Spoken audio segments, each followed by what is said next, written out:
Is Aqualung really one of the greatest rock albums ever made, or has its reputation grown bigger than the music itself? That's what we're diving into today, because when people talk about classic rock albums, true, untouchable masterpieces, Aqualung is always near the top of the list.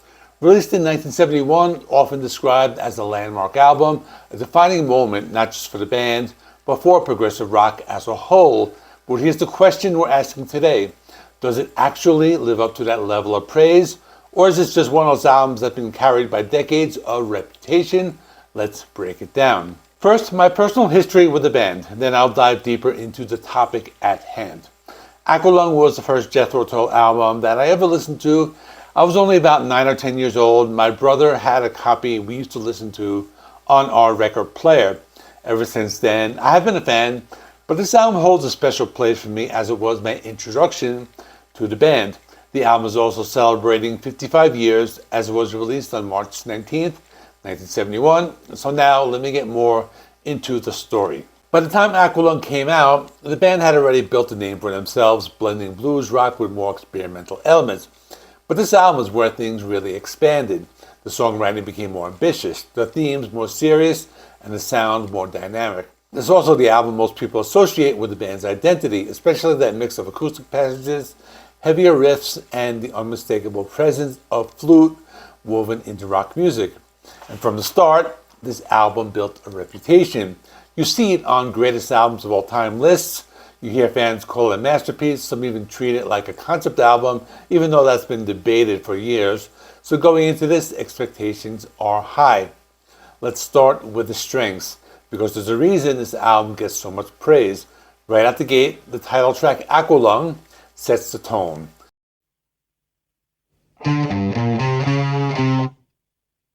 It's gritty, it's atmospheric, it introduces one of the album's central themes, looking at society from the outside, focusing on people who are ignored or misunderstood. The riff is instantly recognizable, and the contrast between the softer verses and the heavier sections work incredibly well. Then you've got Cross-Eyed Mary,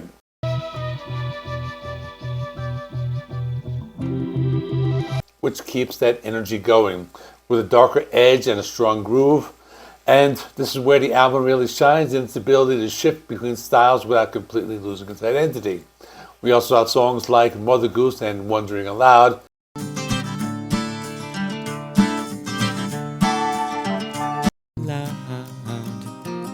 How we feel. Those bring softer acoustic moments. They're stripped down, almost delicate, and they provide contrast to the heavier tracks. And then there's My God.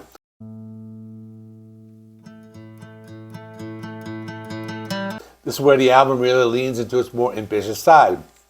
The song builds, expands, and explores themes of religion and hypocrisy in a way that was pretty bold for its time.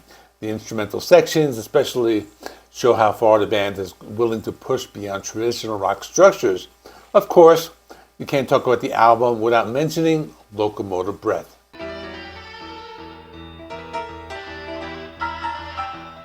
It's one of the most iconic tracks here, and for good reason. That piano intro, the build-up, and the full band kicking in, the perfect example of how to create tension and release in a song. It's powerful, memorable, and still holds up today. So on a track-by-track level, there are undeniable highlights here.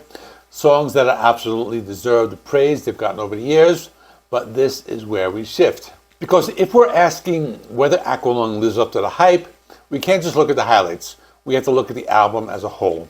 And this is where things get more complicated. One of the biggest criticisms of Aqualung is its lack of cohesion. For years, people have referred to it as a concept album, focusing on themes like religion, society, and morality, but even the band themselves have pushed back on that idea. When you listen to it from the back, it doesn't always feel like a tightly connected narrative. Instead, it can come across more like a collection of songs that share some thematic elements, but don't fully commit to a single concept. That's not necessarily a bad thing, but when an album is praised as a conceptual masterpiece, it's fair to question whether it actually delivers on that level. Then there's the issue of consistency. While the album has some incredible highs, not every track hits the same level. Songs like Up to Me or Slipstream for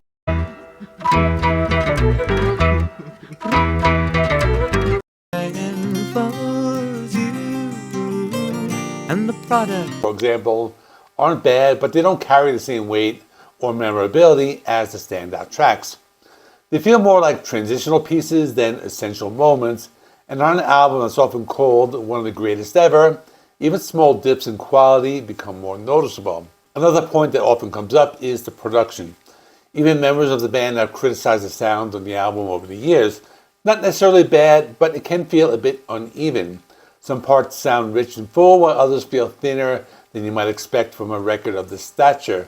Again, it doesn't ruin the experience, but it's another factor that adds to the idea that the album might not be as flawless as its reputation suggests. The production is also considered a paradox. It's regarded as a sonic masterpiece in terms of composition and performance, yet it was notoriously difficult to produce and often criticized for its muddy or thin technical sound, particularly on original pressings.